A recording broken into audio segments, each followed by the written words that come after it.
ప్రియమైనటువంటి దేవుని బిడ్డలారా, మన బైబిల్ గ్రంథాన్ని మనం పరిశీలన చేస్తే అనేకమైన అద్భుతాలు, అనేకమైనటువంటి సూచక్రియలు మనం చూస్తుంటాం. యాకోబు బావి యొద్ద పాపాత్మురాలైనటువంటి స్త్రీ రక్షింపబడినది.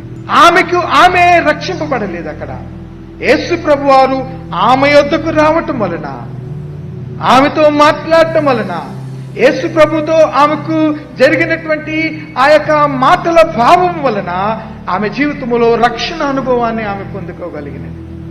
తిరిగి ఆమె ఊరిలోకి వెళ్లి యేసుక్రీస్తును కూర్చున్నటువంటి సాక్ష్యము చెప్పగలిగినటువంటి స్త్రీగా మనం చూస్తుంటున్నాం. దేవాలయం వద్ద ఒక గుడ్డివాని ఉదాంతాన్ని మనం జ్ఞాపకం చేసుకుంటే, ఈ గుడ్డివాడు స్వస్థత పొందటానికి కేవలము తనకు తాను స్వస్థ పొందలేదు గాని యేసు ప్రభువారు ఆయన దగ్గరికి రావటం వలన, యేసు ప్రభువారి యొక్క ప్రసన్నత ఆయన శిష్యుల ద్వారా గాని ఆత్మీయత ద్వారా గాని రావటం వలన ఆయన జీవితంలో గుడితనాన్ని ఆయన పోగొట్టుకోగలిగినటువంటి వాడై ఉన్నాడు. ఎరుకోలో ఒక పేద బిచ్చుగాడిని యొక్క సన్నివేశాన్ని మనం చూస్తున్నప్పుడు ఇతనిలో కలిగినటువంటి రక్షణ అనుభవానికి కారణం కూడా యేసయ్య ఆయన దగ్గరికి రావటం వలన మాత్రమే. మనము జక్కయ్య గురించి పరిశీలన చేస్తాం. జక్కయ్య చెట్టెక్కి కూర్చున్నాడు.